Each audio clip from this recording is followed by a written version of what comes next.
ماحولیاتی تبدیلیوں سے پاکستان کو پہنچنے والے نقصان کی عالمی سطح پر گونج۔ پاکستان نے کلائمیٹ چینج کے خطرناک نتائج بھگتے، اسے سیلاب کی تباہ کاریوں سے شدید نقصان برداشت کرنا پڑا۔ قدرتی ماحول بچانے کے لیے دنیا کو متحد ہونا پڑے گا۔ برطانیہ کے شاہ چارلس سوم کا کوپ 28 سمٹ سے خطاب۔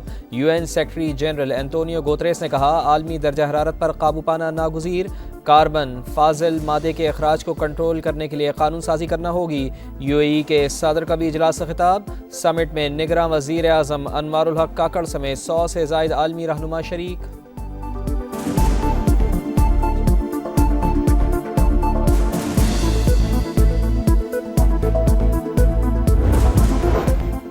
ماحولیاتی تبدیلیوں کے اثرات 2023 دنیا کی تاریخ کا گرم ترین سال قرار۔ اقوام متحدہ کی موسمیاتی ایجنسی WMO کی COP 28 کے دوران رپورٹ پیش۔ مستقبل قریب میں موسموں کی شدت میں مزید اضافے کے خدشے کا اظہار۔ ہمیں بتایا جا رہا ہے کہ جو 3 دفعہ وزیر اعظم بنا وہ 4تھا بار وزیر اعظم بن کے پاکستان کو ان مشکلات سے نکالیں گے۔ کچھ لوگ سمجھتے ہیں کہ انہوں نے آپ کا فیصلہ لے لیا ہے، آپ ان سب کو فیبروری 8 پہ سرپرائز دیں۔ بتایا جا رہا ہے 3 بار وزیر اعظم بننے والا 4تھی بار وزیر اعظم بنے گا۔ عوام 8 فروری کو سرپرائز دیں گے جنہوں نے فیصلہ لے لیا۔ پاکستان کی قسمت ان لوگوں کے حوالے نہ کی جائے جن کا طرز سیاست پرانا ہے۔ تقسیم کی سیاست کرنے والوں کو دوبارہ موقع نہ دیں۔ بلاول بھٹو کا بلوچستان ہائی کورٹ بار سے خطاب۔ کہا پرانی سوچ کو چھوڑ کر عوام کو معیشت سیاست میں حصے دار بنانا پڑے گا۔ انتخابات سے پہلے سیاسی جوڑ توڑ میں تیزی۔ سابق ارکان پنجاب اسمبلی سردار اون ڈوگر اور جاوید اختر انصاری مسلم لیگ نون میں شامل۔ لیگی قیادت پر مکمل اعتماد کا اظہار۔ آپ کی آمد سے پاکستان اور عوام کی خدمت کا سفر تیز ہوگا۔ شہباز شریف کا خیر مقدم۔ 190 ملین پاؤنڈ اسکینڈل میں بڑی پیش رفت۔ نیب راولپنڈی نے چیئرمین PTI کے خلاف احتساب عدالت میں ریفرنس دائر کر دیا۔ سربراہ تحریک انصاف بشرا بی بی، فرح گوگی، شہزاد اکبر اور دیگر ملزمان نامزد۔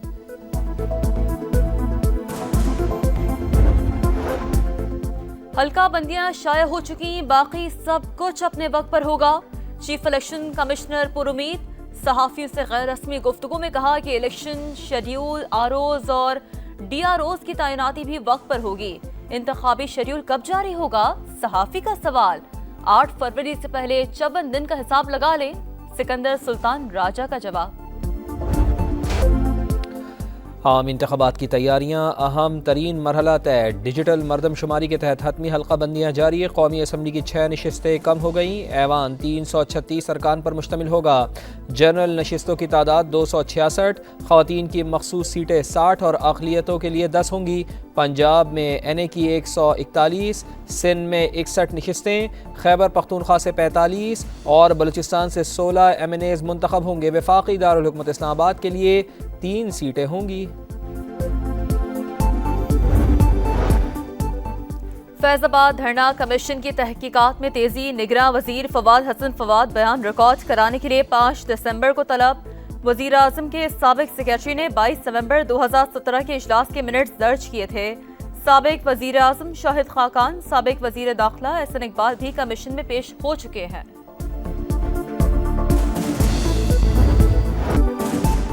جنگ بندی ختم، اسرائیل کی پھر صفاقیت، غزہ پر وحشیانہ بمباری، دھماکوں کی گونج، نصیرات اور بوریج پناہ گزین کیمپوں کے قریب بارود کی بارش، مزید 32 سے زائد فلسطینی شہید، مختلف علاقوں میں حماس کے جنگجوؤں اور اسرائیلی فوجیوں کے درمیان جھڑپیں بھی جاری۔ قطر نے عارضی جنگ بندی کے لیے کوششیں پھر تیز کر ڈالیں۔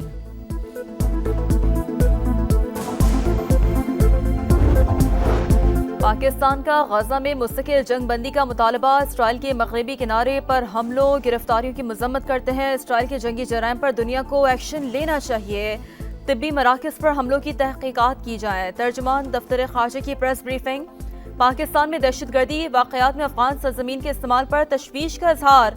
کہا امید ہے افغان حکام دہشت گردی میں ملوث TTP کے خلاف کارروائی کریں گے۔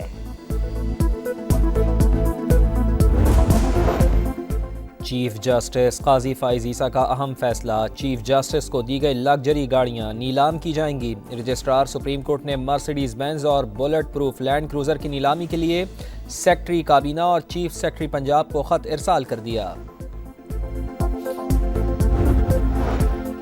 شیریں مزاری کا نام پاسپورٹ کنٹرول لسٹ سے نکالنے کا حکم، اسلام آباد ہائی کورٹ نے محفوظ فیصلہ سنا دیا۔ ڈی جی امیگریشن پاسپورٹ ایک ہفتے میں نام نکال کر ڈپٹی رجسٹرار کو رپورٹ پیش کریں، عدالت کی ہدایت۔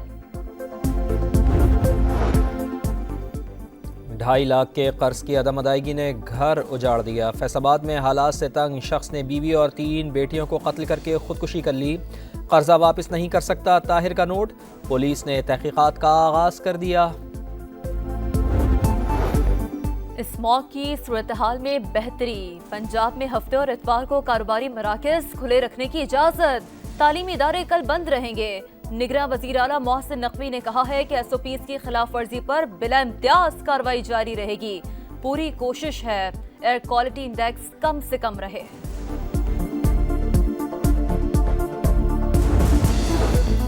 وادی مالم جبہ میں سیزن کی پہلی برف باری نے خوب رنگ جما دیا۔ کالام، مہوڈن جھیل، پلوگا اور دیسان میں روئی کے گالوں کی برسات۔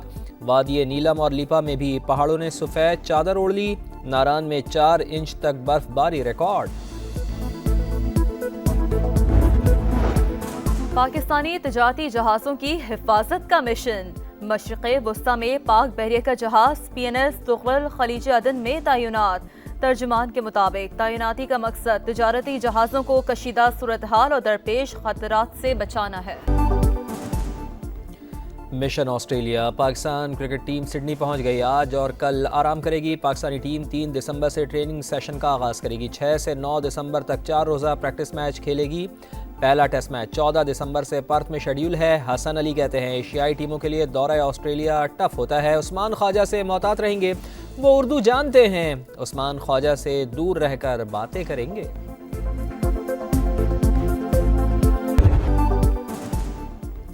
Mission Australia, Pakistan cricket team Sydney پہنچ گئی۔ آج اور کل آرام کرے گی۔ پاکستانی ٹیم 3 دسمبر سے ٹریننگ سیشن کا آغاز کرے گی۔ 6 سے 9 دسمبر تک 4 روزہ پریکٹس میچ کھیلے گی۔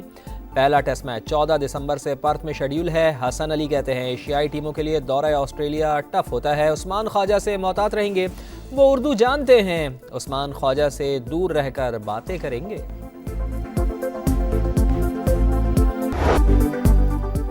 سعودی پرو لیگ میں کریم بنزما کے الاتحاد نے الخلیج کو 2 کے مقابلے میں 4 گول سے شکست دی۔ یورپا لیگ فٹ بال میں لیورپول نے آسٹریا کے کلب لاسک کو 4-0 سے ہرا دیا۔